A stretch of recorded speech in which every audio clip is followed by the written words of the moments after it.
Good evening and welcome to an evening with BRASS Avalanche. Thanks for joining us here tonight. We welcome everyone to our Zoom webinar and also those of us joining on the BRASS Avalanche channel on Facebook.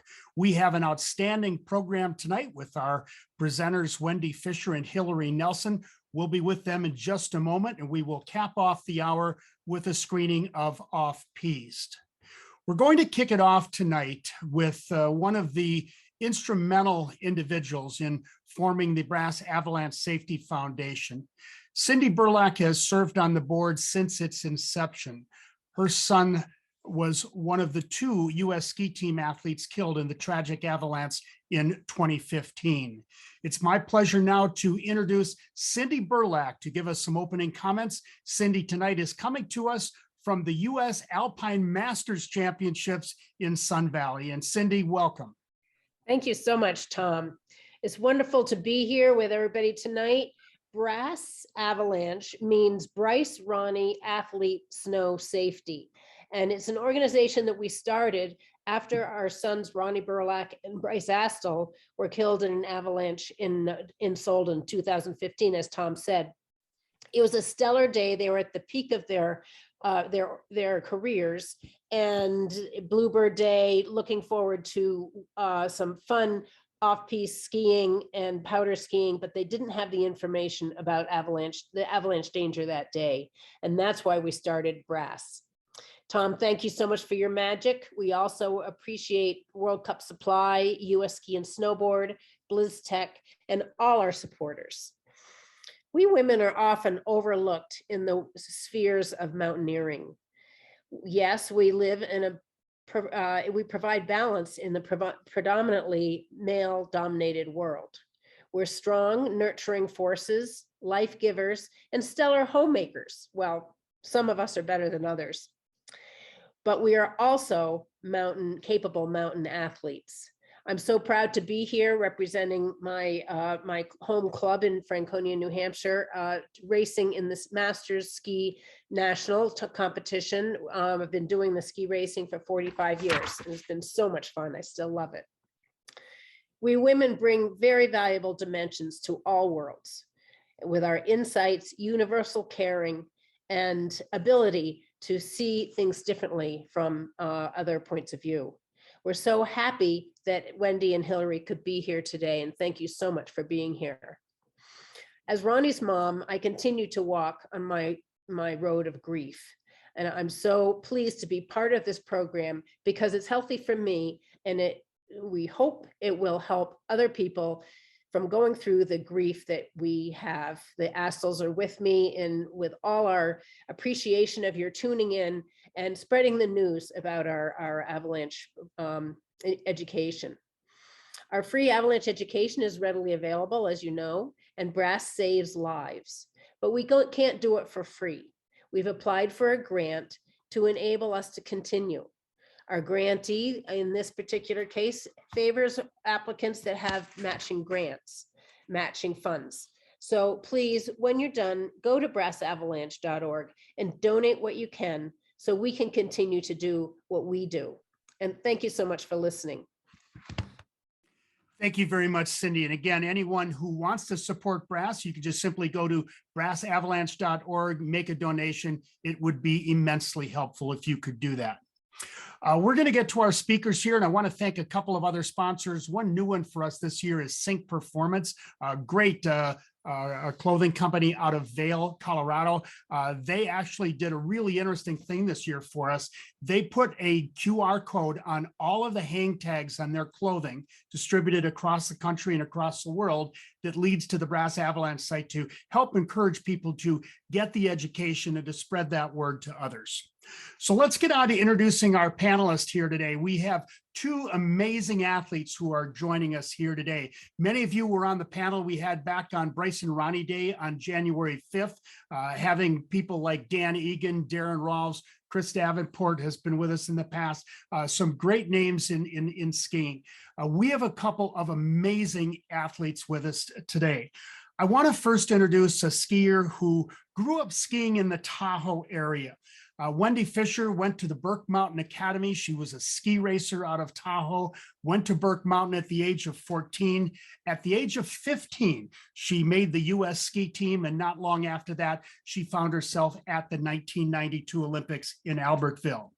She decided to take a break from ski racing after that, and on a weekend in Crested Butte, or a week in Crested Butte, she discovered big mountain freeride skiing, and it really changed her life. A couple of years later, she moved to Crested Butte. She started competing. She started winning competitions. She started to become a force on the World Freeride Tour. She has made her home now in Crested Butte since 1994. She's been in many, many films. Today, she is a skier, a ski ambassador, an instructor, a DJ, and a mom to 2 young boys. Please join me in welcoming Wendy Fisher. Wendy, say hello. Oh, wait. Oh, I did. Hey, hello. Thanks for the introduction. Great to have you here. And actually, you are in Breckenridge today, right? I am. Yes, I've been in Breckenridge for a few days, and my youngest son is here competing in a big mountain contest. Sweet. So he's not a ski racer, he's a big mountain skier. Yep. He decided this year, he was a ski racer up until this year, and decided he wanted to change it up, which, is what I did too. So I really believed in the Racing Foundation. I felt like that gave me a strong balance when I did get into the big mountain world. It's what gave me my confidence when I stood on top of a peak, knowing that I pretty much had the best training in the world. And so even though I backed away from ski racing, and when I got into big mountain, once I had my kids and decided I wanted them to hopefully love skiing like I did and do, and thought, even though I was not much into the racing world anymore, I thought that was the best platform to start them out on. Great. So. Well, it's great seeing your condo scene. You got the whole quiver of skis in the background there, Yeah. ready to go. I love it. I love it. Yep. Okay, Yeah. We're going to move on. We'll be back to Wendy in just a minute. I want to move on now to Hilaree Nelson. What an honor to have Hilaree here today. She is an athlete who grew up actually in the Seattle area, skiing out of Stevens Pass. After college, she booked herself a one-way ticket to Chamonix, learned how to get into mountaineering, learned how to ski big mountains, and has never really looked back. She's going to talk about some of the accomplishments that she has in her life, but she has been a longtime member of the North Face athlete team. She's now the captain of that team. She's done many first ski descents. We'll talk more about those. She was National Geographic Adventure of the Year in 2018. And we're going to actually look at some video in just a few minutes, but it's my pleasure to welcome Hilaree Nelson. Hilaree, say hi to the folks. Hi there.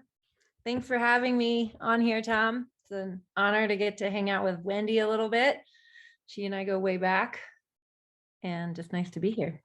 Great. Well, it's great to have you. And Wendy, I'm going to bring you back in, and Wendy and Hilaree, you can just keep your video on now that we're in our little conversation. And I want to let's start out really simple. Let's not talk about the big mountain stuff. Let's just talk about what all of us on this call have done. We got into skiing or snowboarding at some point in our lives. And Wendy, you grew up in California. You learned to ski, I think, in the Tahoe area. Tell us how you got into the sport initially.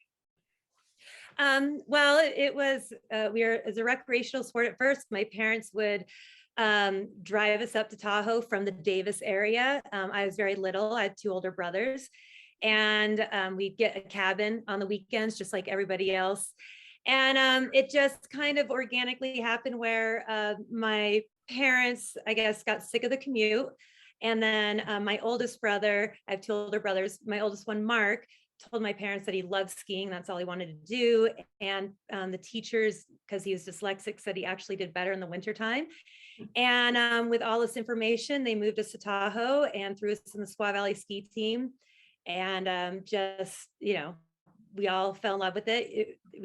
I just felt like we had no choice. I don't remember thinking otherwise, but I loved going out there with all the boys and ripping it up on the mountain and chasing them.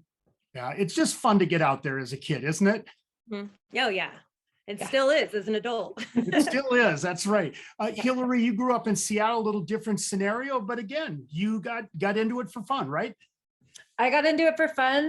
My parents did not ski. I was the youngest of 3 kids, and I think that they thought it was a great way to get us all out of the house for the weekend. So I just I did start really young. I started about 3 years old, and my mom, I think she was in her mid-30s then, and she started skiing at the same time that she got all 3 of us to ski.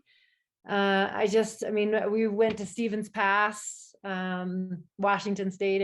It rained a lot. I remember them handing out garbage bags that actually had like the logo of the ski area on them and stuff. And I mean, it was just, I remember riding the daisy chair, this pink chairlift, and it just was freedom for me. I loved it so much.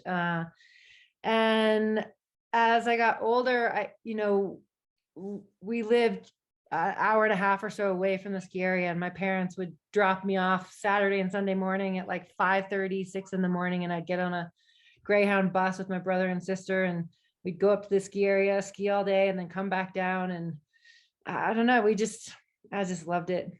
It was just the best freedom thing. I didn't race, so I have always looked up to Wendy actually for her form and her skill and prowess in the mountains, and envy that racing background for sure. Well, let's talk a little bit about that racing, Wendy. So many of our BRASS followers come from the racing world because of Bryce and Ronnie's background. What was your evolution into ski racing in what is now Palisades Tahoe? Well, yeah. So my parents, they put us on the program, and I remember free skiing a ton. That was definitely part of the racing program, us all ripping around together. I remember climbing the Palisades ladder. My parents said I was 6, and my brothers, I had 2, my other brother, Craig, one grabbed my poles, one grabbed my skis, and we get up there, and my parents was at the bottom, and I'd be the first one down. I just slap in and go. And I just remember the carefree fun aspect of free skiing. And I think that's also why I loved racing. I mean, it was just went together. And then so when I went to Burke, I loved racing too. I didn't really miss Tahoe that much. I didn't miss my free skiing days because there is something magical about improving yourself in a course, trying to get better. I really liked that process. So then towards the end of my career in ski racing, and things weren't going so well, I was not really happy anymore, definitely doubting myself as a ski racer. And I was reflecting a lot on how I used to love skiing so much, how it used to be so much fun. And it took me back to those days at Squaw tracing my brothers around. And I was starting to daydream and wonder where those days went. And so that's pretty much when I started to exit the ski team, when I couldn't focus and love my day-to-day process of being a ski racer. It's about happiness. I really did not want to give up ski racing. My brother unfortunately passed away skiing, my oldest brother, Mark, at Squaw on a ski day. And he's buried at Squaw, and we had a service at Squaw. So I just felt like when I was about to give up racing, it was really tearing me apart, because I feel like that was, I was kind of ski racing for him too. And so anyway, it all kind of came full circle, and which has made me really happy that I'm still here today skiing. And I do, even though I love ski racing, I don't want to say on a sour note, and that's a whole nother long story, but I still reflect on my background as a ski racer, and I loved it. Appreciate all the time I put into it, the traveling, the friendships I made. But your chapters switch, and everyone stops at some time and finds something new. And I'm just lucky and feel grateful that there's this free skiing community to fall into, and it really saved me. Just one more thing on the ski racing side. I mean, one of the things that I think racers do pick up is this ability to organize and function and to really have a plan of attack. Have those kind of skills helped you in your future career? Oh, yeah. I mean, just the drive. I focus so hard on being strong physically. I had to motivate so many days to work out and train by myself.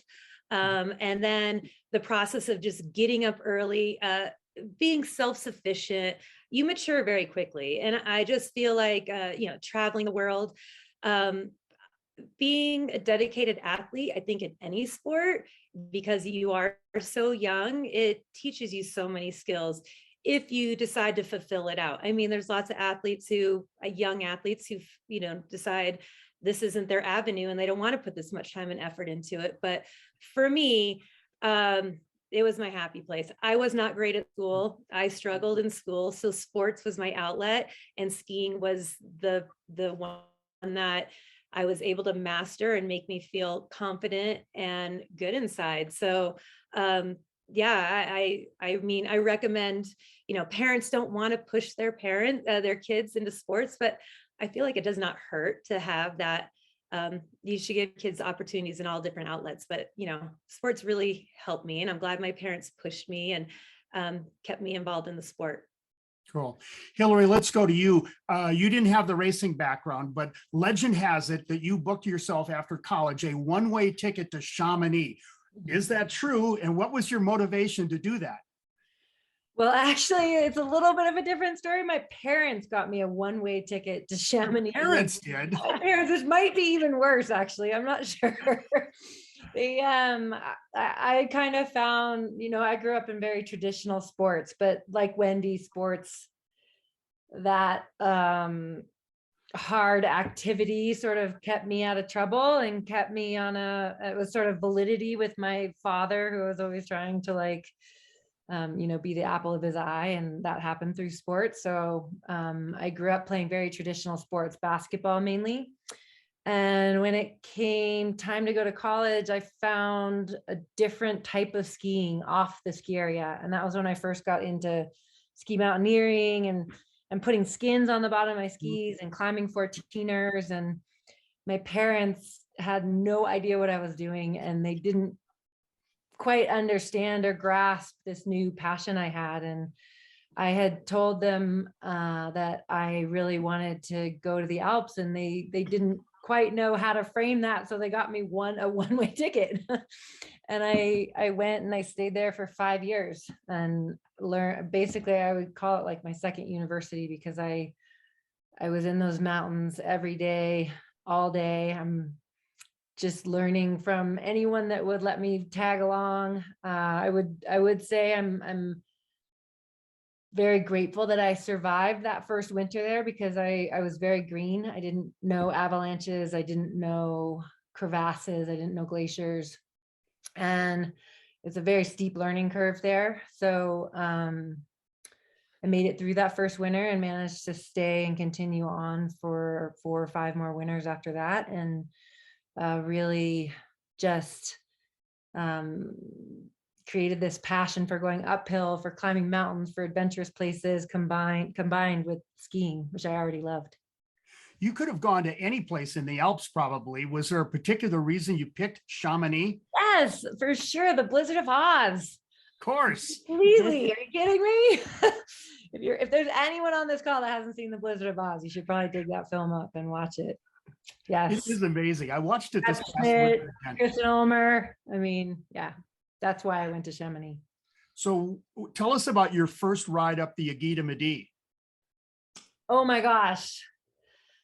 It's so funny. Now I've been on it so many times. So oh my gosh, it was so green. The first time I went up there, you have to, when you get out of the tram station, you actually have to walk down that crazy ridge to get, I don't think I owned crampons. I don't even know what those were at the time. It was kind of terrifying, but I was very, I was very open to adventure. And the next thing I knew, I'm pretty sure like the second or third time I went up the Agita Midi, it was in the dark, and I skied it by the full moon. So I jumped in with 2 feet. I think and then the other time I like flew off of it on a paraglider with skis. So I I really jumped in that first year. I think actually as the years went on, I pulled back a little bit and started, you don't know what you don't know. And as I learned things, I realized, oh, whoa, maybe I should actually pull back and figure out how to take an avalanche course and maybe learn to tie some knots and do things like that. So yeah, that first year was pretty wild. That's In crazy Chamonix. when you look It was back on all the things you wish you'd have thought about then. Yeah. Wendy, let's go back and talk a little bit about your renaissance that you had in Crested Butte. First of all, what prompted you to go to Crested Butte, where you discovered what you were going to do the rest of your career? I mean, it happened totally organically. It was like these signs kept popping up, and it was like almost a little food trail that led me there. It's just, even though I left the ski team, I had a scholarship at Sierra Nevada College, and it was still ski racing, but I had no heart for it. I couldn't even, once I was done, I was done. Once that Olympic dream or idea is not attainable, once I knew I wasn't on that path anymore, I had zero energy to even put towards racing anymore.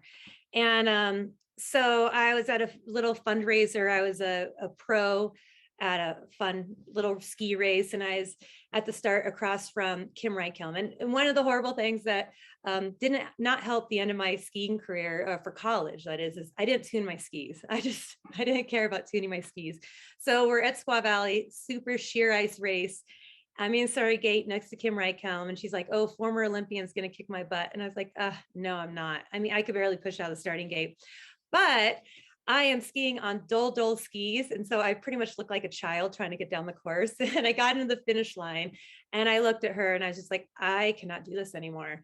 And she said, "Come visit me in Crested Butte." Beautiful. And that was pretty much all she said. I didn't even see her again.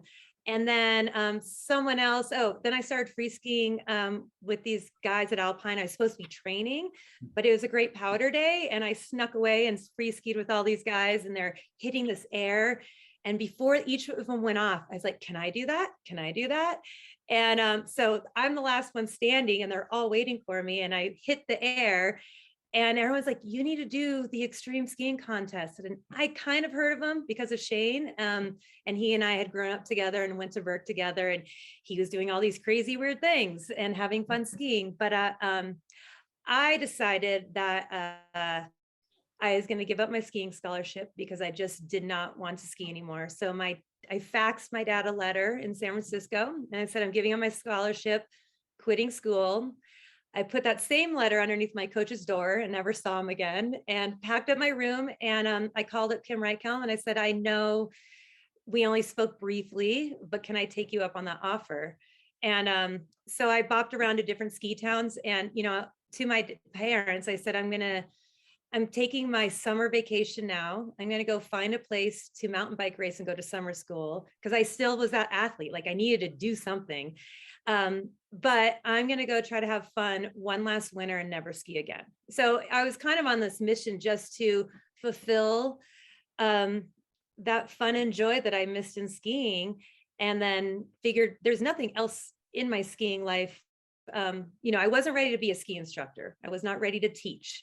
So what else was there? And I felt really sad that I had put so much time and energy into becoming a really skilled quality skier, and now it was done. And I think a lot of athletes get that way, now what? And so you end up just never doing it again. And that was devastating to me, but I was ready to do that path. And then in Crested Butte, I met all these guys. Kim introduced me to a bunch of skiers. We ripped around, and they're like, "You should do the extreme comp. It's coming here in a few weeks." And so I did, and entered it, and it changed my life. I was not really ready to get into it. I still thought I was going to quit. But Shane was at the contest, and he really encouraged me to keep pursuing the rest of the tour. Or there wasn't a tour yet, but all the different contests that were next. He said, "Wendy, you need to keep doing this. You need to go promote yourself." And I'm like, "No, Shane, I'm never skiing again. I'm on a road trip to find out where I'm going to live next." And then a few days later after the contest, I packed up my bags, hit back to Tahoe, and did the contest at Squaw Valley, or which was Squaw Valley back then, won it. Then I did Kirkwood, won it, flew up to Valdez, which was the big World Extreme Skiing Championships, won it, flew to South America, won it, got picked up by ski companies again. I was asked by Matchstick Productions to start filming with them. And I never quit skiing and never gone to mountain bike racing. And yeah, so I mean, it organically happened. I wasn't looking for it. And the sport really wasn't huge yet. I just happened to be, I feel like I was at the ribbon cutting for it. It just happened to blow up that year. And I was really psyched to be the girl at that time doing the sport and entering it. What was the thing that was making the difference for you in winning the competitions? Were you hitting new and more innovative, more daring lines than the others? Yeah, so my very first contest was at Crested Butte, and everyone showed me before the contest in this one area. They're like, Wendy, all the girls ski this line over here. So I knew no better. I warmed up over there, checked it out.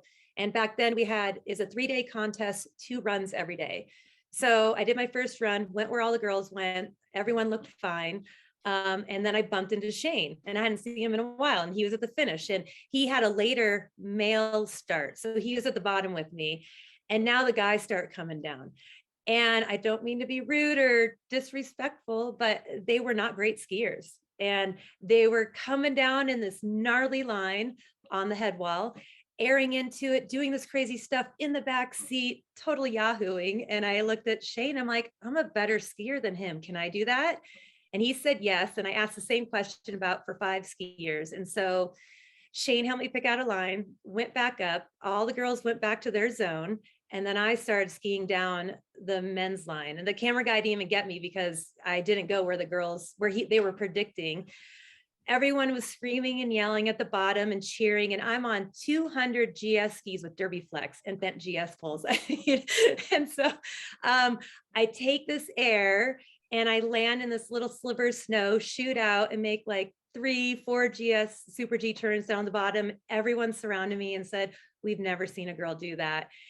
And just right there, I was like, I just decided, I'm like, I'm going to be that girl. I wanted to find air. I wanted to ski really challenging, gnarly lines because I knew I had the technical capability to do it. And luckily I have not been hurt. I still have never blown out my knees. I've still only broken my thumbs.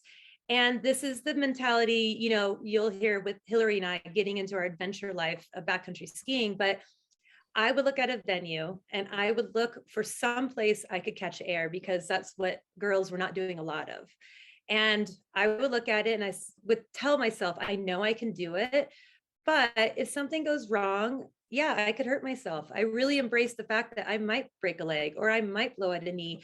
I was okay with that because skiing is a dangerous sport. And I kind of just was giving into it. Like I might break a leg if this doesn't go well. I'm okay with that. So that was my mentality going into my filming in my ski competitions. So I definitely had this just open-mindedness to take on the challenge and eliminate that fear in my head. I still had the fear, but I didn't dwell on it because it was more thrilling, exciting me to take the challenge. And I knew I could do it most of the time. It didn't always work out, but again, having my racing background made me so confident in those venues. Hilaree, I just want to touch on this briefly, but you did a little bit of competition, didn't you, early on? Yeah, my first year in Chamonix, I kind of midway through the season, I had a lot of friends telling me that I should enter. It was the first European big mountain comp. And I had a lot of friends telling me, oh, you should do it. And ironically, Shane was there as well. And Jim Morrison, who's my partner in life and all things in the mountains. And I entered that comp and won that comp. And then that kind of sort of launched me into doing other comps and traveling around. And I just did it that year, and I did it my second year that I was there. And the reason I stopped was because I started doing expeditions. So that was sort of a little bit of a shift for me. Unlike Wendy, I'm not a huge fan of getting my skis off the snow, but I really do love like really technical, super steep lines that are very consequential. And but that took me years to get to that point and kind of get into those places and that remoteness, and what sort of defined my career over the last 20 years now. And I So just have to say, I'm sorry, I really respect what Hilaree does. And I keep throwing out the ski racing thing because that was my platform. But I mean, again, you don't have to be a ski racer. And what Hilaree has accomplished in her skiing from her foundation, just from her drive, I really honor and love that side of the sport too. So Hilaree, you went over as a skier to Chamonix, and probably an ideal place for you to learn mountaineering. What was the metamorphosis to get you interested in more mountaineering and expeditions? I think it goes back to just sport and excelling at sport. And I had skied my whole life, but when I got to Chamonix, it was the first time I realized that I wasn't actually this amazing skier. I think how I saw myself was really different to the reality of what big mountain skiing is. And, I mean, my jaw just hit the floor, and it was all about, like Wendy was saying, it's all about beating your time in a race course. This was about, oh my God, how can I get to where I can ski that line? How can I ski faster, ski bigger turns, ski this alpine environment that I was so unfamiliar with? And it just went to watching people like Wendy, watching the Chamonix skiing with a lot of men day in and day out, and trying to keep up with them, was how it eventually evolved into skiing big lines, making first ascents, starting to have my own ideas about how I wanted to be in the mountains. And to go back to sport, because I've always been a little self-conscious about my skill in skiing, when I started going uphill, that really rounded out what I was good at. I was good at carrying lots of heavy things and going uphill really fast and getting to lines that other people couldn't get to. And then I could ski them. So that was what really pushed me into that sort of niche that I'm in currently, is just combining that uphill with the downhill. At that time, were you starting to learn or respect a little bit more the safety aspects and understanding the snow and the power that it had? Yes. I mean, my learning curve was in Chamonix. In Chamonix in the winter, on average, one person dies a day. I learned that very quickly through friends dying, through every day it felt like it got closer and closer. I at one point went home back to the US a couple years into my stay in Chamonix, and that was when I started taking avalanche courses and guide courses, and really focusing on trying to understand, because you can never fully understand snow, but trying to learn that side of it, because and Wendy and I now both today, we live only 3 hours away from each other, and I think I've skied everywhere in the world. I think we live in one of the scariest snowpacks there is, that continental Rocky Mountain snowpack.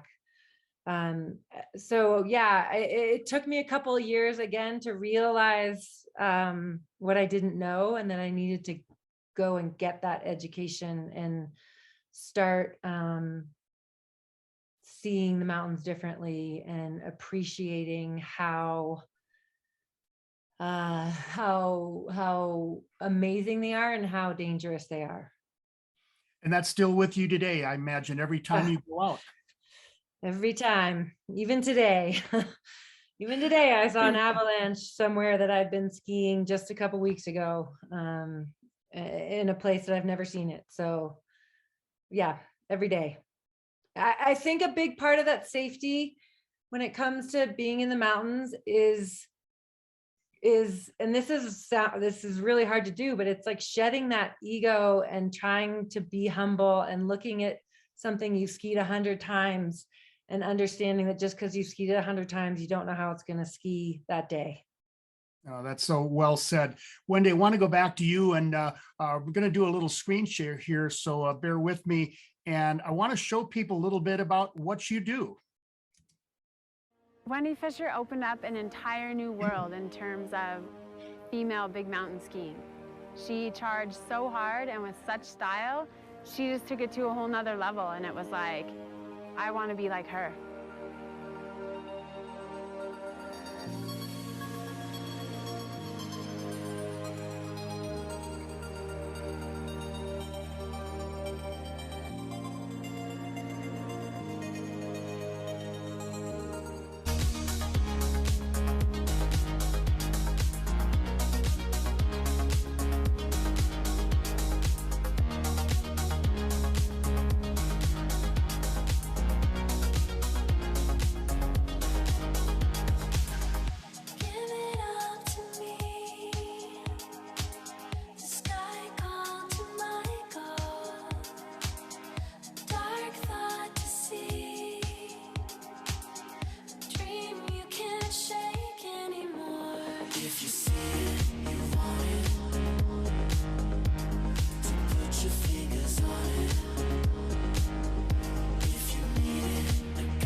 Oh my God, Wendy, you're so rad. Jeez, so rad. Oh, Do your well, boys love whatever, watching you in the Hilaree. videos? Huh? Do your boys love watching those videos? I don't even know if they watch it that much. That's so true. I don't make them. They, someday they'll appreciate it. But those are some nice lines, Wendy. Tell us about that. Tell us what that felt like to go down there. Oh, well, so it's a long story how, so I had, it was videos called Wendy Fisher, a Super Mom, and it won a Powder Award for Best Short. And so every year we go, Chris Davenport, Mike Douglas, and I, and Ingrid, we go and do a Portillo camp. And Mike had some new Solomon skis. This is back when I was on Solomon. And he's like, Wendy, just go. It's a huge powder day. And he's like, Wendy, go test these skis out. I'm like, but I have my group. He's like, I got it. You just go do it. And so all the gnarly runs in Portillo are right underneath the chairlift. And there's these 2 chutes, and you can straight line out, you can air out, and the conditions were amazing. And it was like, okay, I get to go. And usually when you're teaching, I'm mellow and I'm really trying to teach technique, and I don't go, showing off or anything, but I did at this point because I was let off the leash. And so everyone's on the chair and skiing around, and I went and skied this chute and straight lined out, and then I skied another chute and did an air. And Mike came up to me, he's like, you still have it. I'm like, yeah, I mean, I'm still the same me. And he's like, all right. So he flew me up to Canada and said, even though you have kids, and I mean, this is something that Hilaree and I probably go through, or get questioned is, we're a mom of 2 boys, but we still push it because that's who we are. And I still love skiing just because I have kids. We probably know lots of women who suddenly are afraid to do everything, but this is who I am. And so when I went up to Canada, Mike did question me on top one of those runs, like, are you thinking about your kids? And that upset some people, but I want my kids to see who I am. I don't want my kids to see the mom who used to do this and that. I want to be the mom that they're going to go out and still do it with me because I'm still doing it. So to me, that was being trying to be a good role model for my kids, is that you don't slow up if you don't want to. And so going there he took me up to Canada, and it was really challenging. I was really excited to put in the spot again. I haven't filmed in 8 years. And I was terrified. I was just absolutely terrified. I'm always scared on top of every run because of the what ifs. Like, all right, well, I don't want to mess up because I'm here to ski well and prove myself. But I also don't want to be caught in something. You're out in nature, it's just two other people, no safety crew. So there's, it's definitely intimidating. That trip was super hard. I had a really bad crash in one of the shots there that wasn't shown, but I just had to get back up and do it again and believe in myself and know that I'm a good skier. So even though I got knocked down, I always believe in that's not the final moment. You can't end on a bad note, especially when you know you're better than that.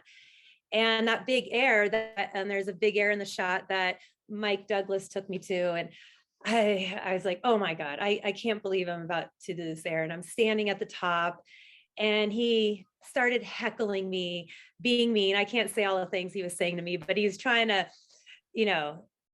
just get me to do it by shaming me. And we're good friends. So of course I didn't care. And I said, Mike, that's not going to work. I know what you're trying to do. And we're both quiet for a while. And he said, just how happy you'll be. And I was like, oh my God, that he just like dug the thorn out of my heart. I'm like, I know if I walk away from this, I'm never getting back to the spot again. I'm never going to have the chance to do this air. And he would not have brought me here if he didn't think I could do it. I mean, this is everything going in my head, so much self-talk. So if I walk away, I'm going to have nightmares about this air and not doing it. And I felt it was worth the risk of falling if that's what's going to happen, because it would be more painful to walk away. And I did the air and I stuck it. And of course I was really, really happy, but that's the stuff that, God, I mean, we have so much doubt. I mean, everything we're doing, we're in doubt, but Hilaree and I have probably trained ourselves to really try to believe. I believe in myself so much more in this atmosphere than I did as a ski racer. I wish I had the brain that I have now to talk myself into being a better person and challenging myself and being more aggressive and confidence. I just had no confidence as a ski racer. And I lack confidence as a big mountain skier, but I have stuff to back it up to make me believe in myself. And I had to pull that out on every single ski run. And when you're filming, we'll fly and we'll hit a line and we have to analyze our ins, our outs and our exits and whether it's going to slide. And then you get in a helicopter and you go to the next line. And I have to do it all over again. It's a new slope, it's new aspects, it's new terrain traps. So if you're filming 4 or 5 different lines out there, it's so mentally exhausting because you finish a line, you're like, that was amazing. So glad I did it. I'm ready to go. And then you go to a whole new line. You're like, oh my God, okay, I have to start all over again. I have to figure out my line. Where's the safety? Is it going to avalanche? So there's just so much thought process that goes into all of it. And so that filming episode was, it was fun to get back into it. And if someone would ask me to do it again, I'd be a sucker and do it again. It's just, that's who I am. Well, we love watching it. So keep doing it if you can. Hilaree, I want to take you to a special moment. Back in September of 2018, you did a descent of the Lhotse face. And just a remarkable piece of video here. So we're going to show that and then have you kind of talk us through it here.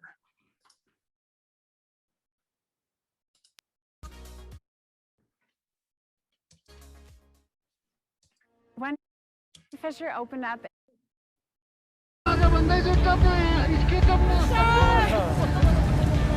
So stoked to be here with you guys. Running wild indeed.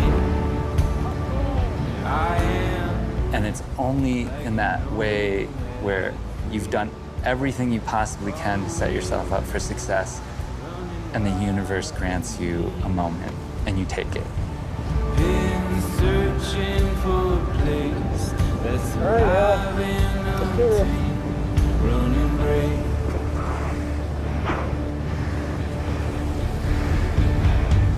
Not all who wander lost. It's a chance to face your fear. And here we were like doing these full consequential hop turns and side slipping and then going from like breakable crust to sugar snow and back and forth. Red line, slide. completely and totally exasperated, like breathing as hard as you ever have.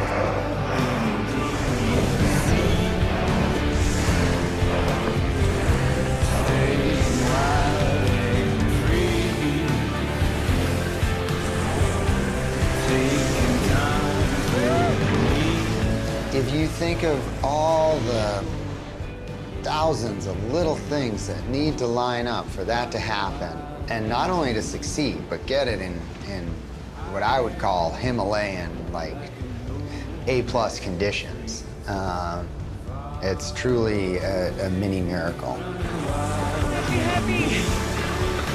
I wanted to focus on something for me that was beautiful and special and full of life, full of good things. And Lhotse really was that for me. What just happened? Oh my God. We just skied the Lhotse Couloir, the Lhotse face.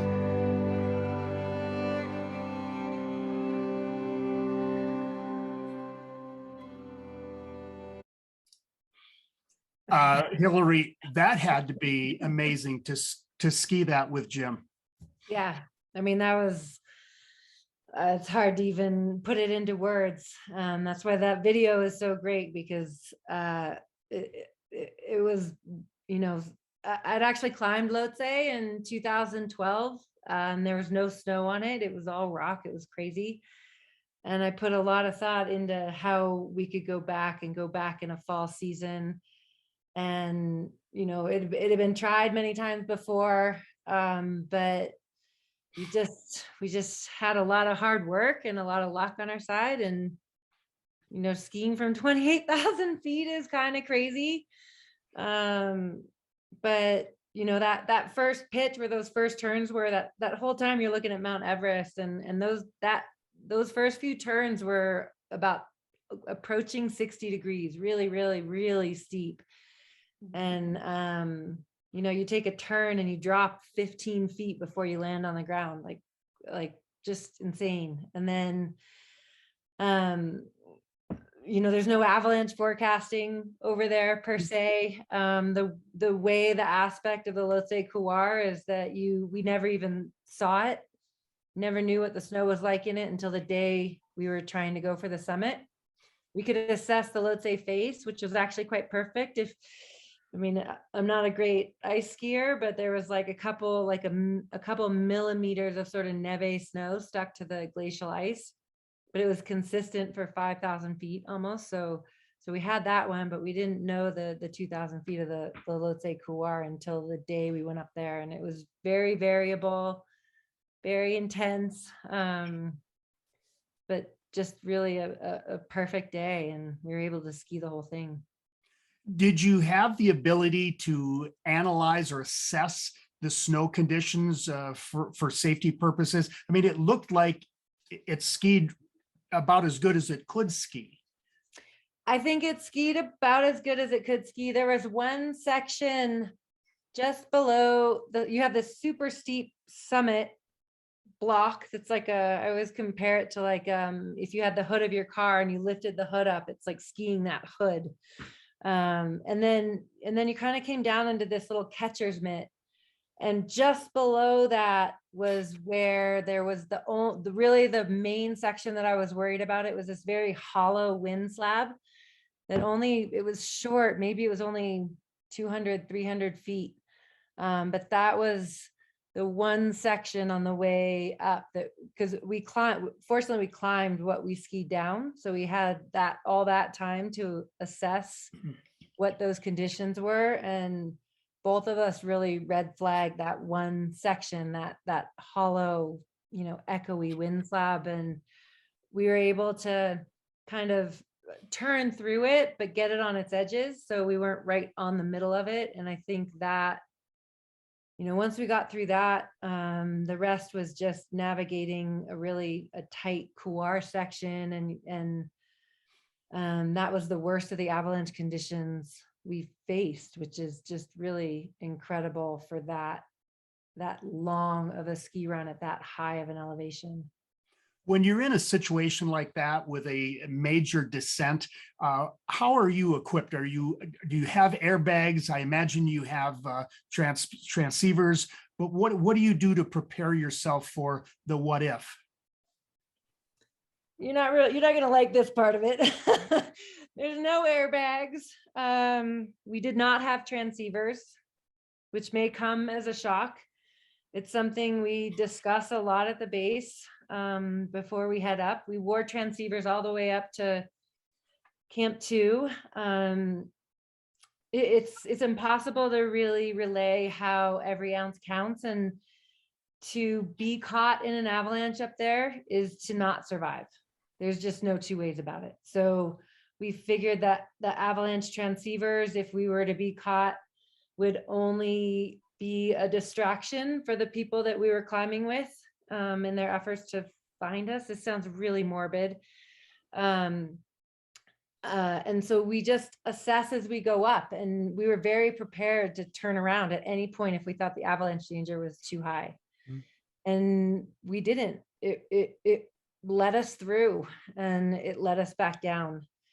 I'm sure there are many opinions on the avalanche transceiver in this kind of a situation, but it's so very different than a day ski or even a hut tour or anything like that, where I wear an avalanche beacon. I have all the bells and whistles for avalanche gear, and look at every avalanche report and study it and all of that. This is a very different situation. You have to decide in the moment whether you're going to continue in avalanche conditions or not, and you don't continue. But we didn't have them, so we were very fortunate. Hilaree and Wendy, we have just a few minutes left, but Hilaree, I want to go to you first. Recommendations or advice, counsel that you would give to those watching here today about how to best prepare yourself for going out and enjoying yourself in the backcountry. Maybe not on the Lhotse face, but just to get back to San Juan's. If you're new to an area, find the avalanche report, read it from top to bottom, read the avalanche reports from previous days, even from weeks before, so you get a little bit of the history.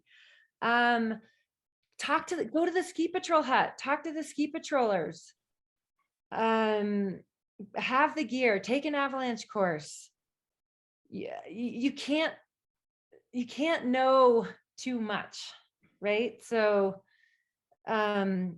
just be prepared. Like you wouldn't get in a car, never having driven a car before, not taking the test to learn how to drive a car and what a stoplight means.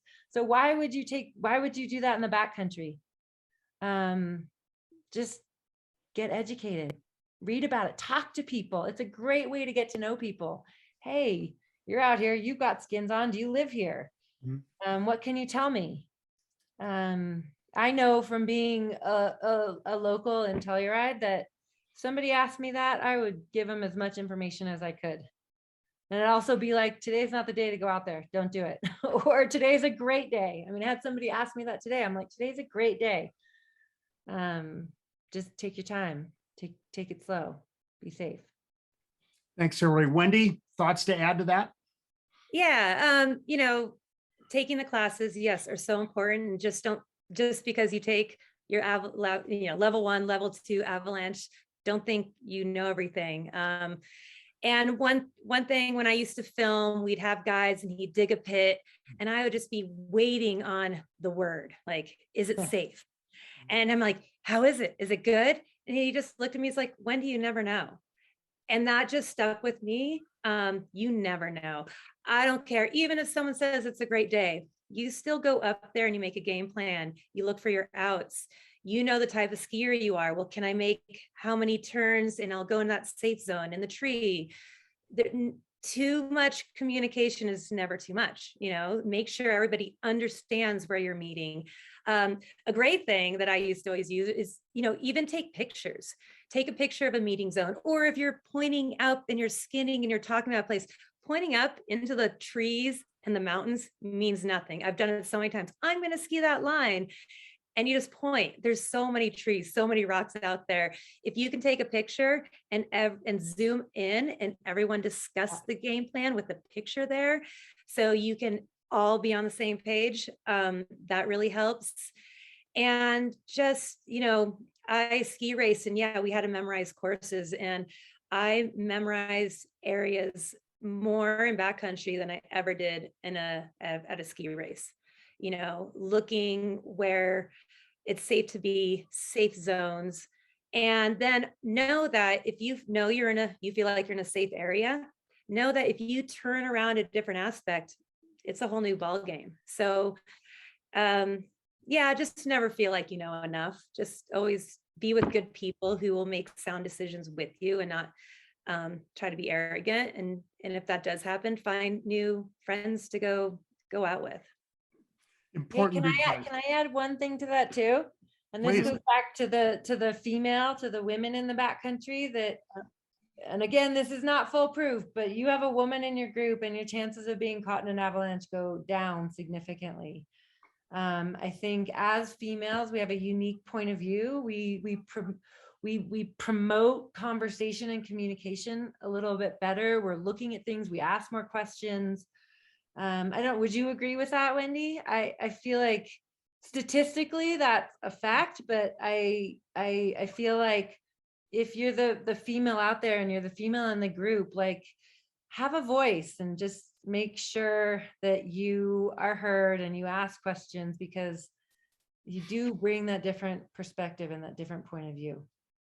Right. And you're learning. I mean, and yeah, you can never ask too many questions. No question is a dumb question when it comes to your safety in your life and not understanding. There's so much to understand. I mean, I don't know nearly as much as Hilaree, but like the snow crystals and the different layers, and there's never too much to know. And I could always still learn more myself. Hilaree and I go way back. We one time teamed up and did a women's camp together for 3 years. And then I had my child, and I needed to only do one thing at a time, but it was great. I thought it was a great combination. I had the technical skiing background.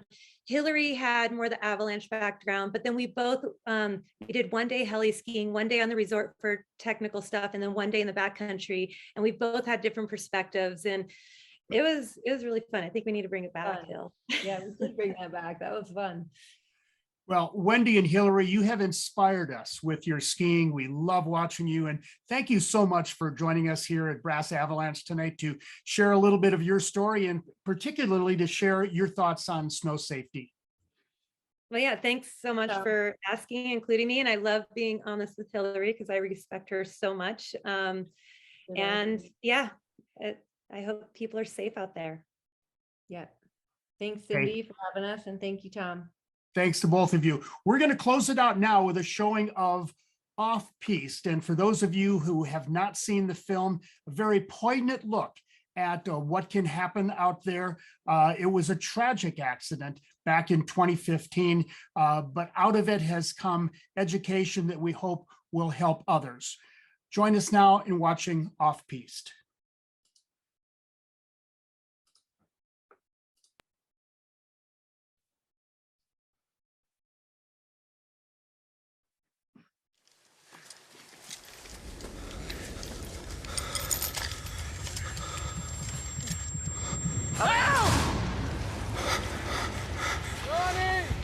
See him up there? Guys, what should we do? Start digging! Are they wearing beacons? No beacons. Dispatch, possible 2 avalanche victims buried. 2, 1, 4. Here. I see something. Is this one of your friends? Yeah, that's Bryce. No pulse. Starting CPR. 1, 2, 3, 4, 5, 16, 17, 18, 19, 20, 1, 2, 3, 24, 5, 6, 7, 8. Lift on 3. 1, 2, 3. Are you sure there were only 2? Yeah, there's 2. There's 2. Okay, we're gonna find him. Charlie! Not breathing, no pulse. Starting CPR.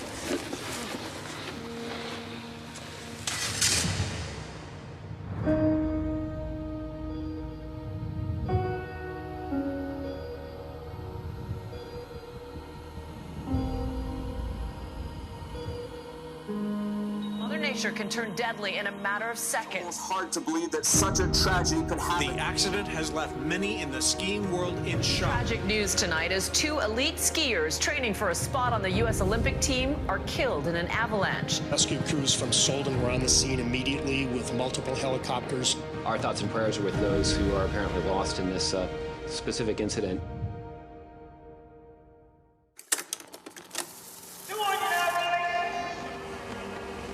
Go for it, Brycey! Who are you? I'm Bryce Astle. How does the gangster chains play into effect in your slalom skiing? Pretty aerodynamic. Hey, turn up. Happy birthday to you.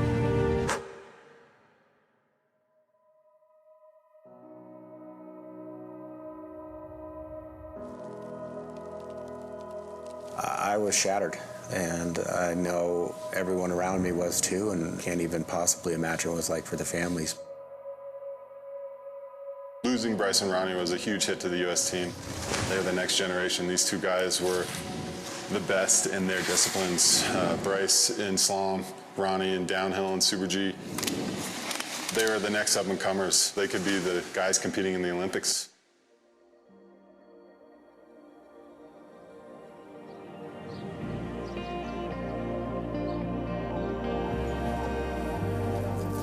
This is the famous smile because he had just won U.S. Nationals Juniors. He always had my back, and it makes you appreciate it more now that he's not here, you know? Bryce was such an important part of my life, and after we lost him, it was a pretty easy decision for my wife and I to name our son Bryce. He lived for every moment. He would get done training and he would go out and he would ski.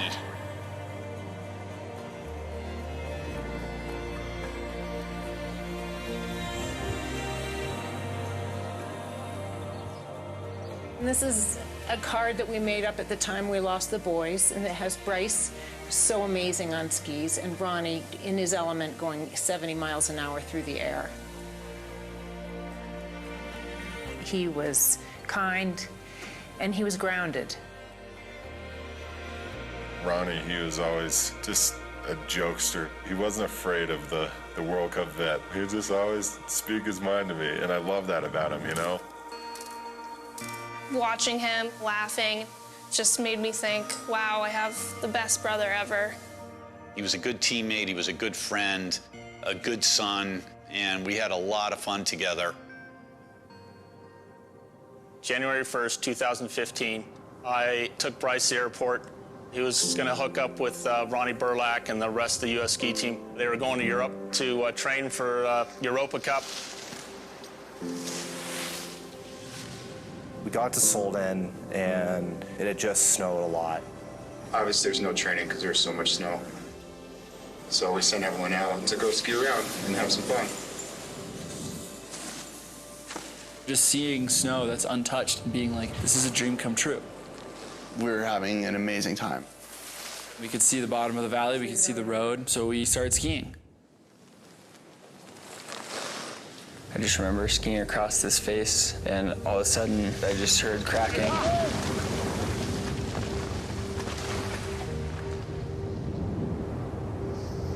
Everything underneath me started moving. I saw Bryce, and I heard him say, oh shit. I never even saw Ronnie. We stood there, and we watched them go. Nothing made any sense.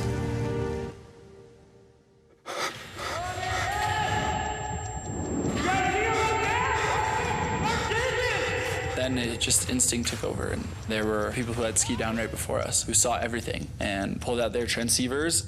They're wearing beacons. No beacons. No avalanche equipment. I need shovels, I need shovels. That was when I realized how stupid we were being. Okay, does anybody have a probe? We're at the bottom of Solden 1. We need helicopter, 2 more patrollers, hasty team, then AED. Probably took 15 minutes for helicopters to come in. I was pretty aware that it had been too long. The first thing that appeared was Bryce's boots sticking up out of the snow. He was upside down. His boot was 6 feet from the surface. Came across Ronnie a few minutes later. Ronnie, we got him. Did you get him out of the hole? That was an image that I'll never forget.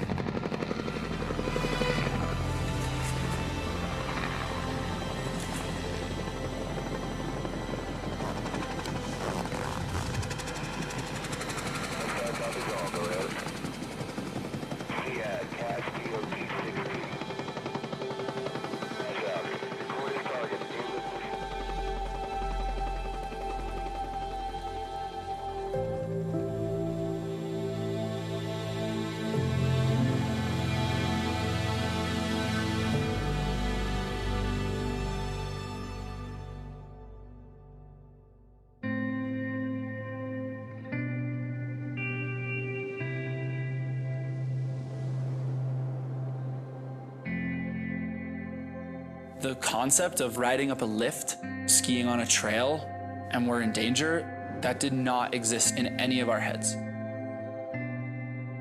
The coaches and the boys did not receive any orientation or any training regarding the dangers of skiing in Europe versus skiing in North America. None of the young men in that group knew the difference between on and off-piste. Off-piste in the United States is defined as out of bounds, going through the gate, going under the rope. That's not what the rules are in Europe. When you are off the groomer, you are off-piste. In Solden, the day before the avalanche that killed Bryce and Ronnie, there had been heavy snowfall and strong winds. What that did was, it put a lot of weight on top of the snowpack, which was fragile. Once these skiers got onto that slope, it couldn't support the additional weight. That weak layer fractured over a wide area, and that slab came crashing down. It produced debris that weighed almost 7 million pounds, the same as almost 10 747s. It takes all of 20 minutes to learn and to be educated. You want to make sure you're prepared. There are 5 points that are always really good to remember. You want to get the gear, get the training, get the forecast, get the picture, and get out of harm's way. First, you need the gear. Going in the backcountry, you need a beacon, a probe, and a shovel. And unfortunately, that day in Solon, the boys did not have that. I would have done anything for rescue gear, especially a shovel. You can always increase your chances of being searchable if you're unlucky enough to be caught in an avalanche by having reflectors in your equipment and clothing. Getting the gear is useless if you don't know how to use it. You've got to get the training. Take an avalanche class. If we would have taken just one class, we would have known not to ski down that terrain in the first place. One key thing you're going to learn in every avalanche class is that you have to check the forecast every time you ride. None of us checked the forecast that morning. It would have taken just 2 minutes on the gondola ride, and none of this would have happened. So when you're out on the snow, you gotta get the picture. And what does that mean? That means pay attention. Are you seeing recent avalanches? That's by far the most important clue. That's like Mother Nature screaming in your ear. If we had known it wasn't controlled, we 100% would not have been there. Finally, get out of harm's way. What that means is only one person is riding the slope at a time. We were breaking one of the simplest rules. In some ways, it's a miracle that all 6 of us didn't die. Once you get to the bottom, you need to get out of the way. That way, if somebody else in your group triggers an avalanche, you won't be caught. These 5 simple steps everyone should know about, and everybody should be trained in. Coaches, parents, athletes, administrators of the program. Everything that we did could have easily been prevented. I wish I could say that I couldn't have done anything to save their lives. That's just not true. Anytime you have a major accident like this, it causes a ton of introspective thought. We realized that we really needed to look at it from the top down, bottom up. How can we make sure everybody's more educated to avert and reduce the chance of anything like this ever happening again? That's why we at BRASS are creating avalanche education specifically for coaches and athletes. We're also creating snow safety policies to be followed by ski racing groups. Ski racing is definitely a dangerous sport. But what we're going down is a really highly regulated area. You have all the fencing, you have the snow prep, you have all these things that are out there to keep you safe. When you get out there in the backcountry, there's none of those luxuries. For the people who assume that just because they know how to ski terrain or they know how to rip down a mountain because they ski downhill, it's a very different beast. Don't let this happen to you and your family. Get educated, get out there, so we can keep skiing for Bryce and Ronnie, so their legacies live on.